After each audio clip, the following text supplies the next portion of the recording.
Guys, good morning guys.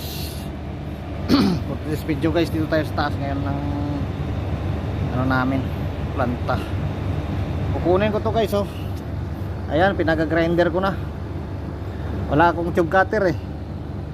Tsaka mahirap, naka-bend. Parang pakinabangan natin. Pungutin ko to, dalawa.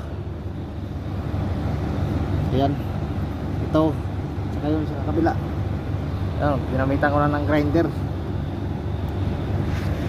So, kailangan natin makuha para ano,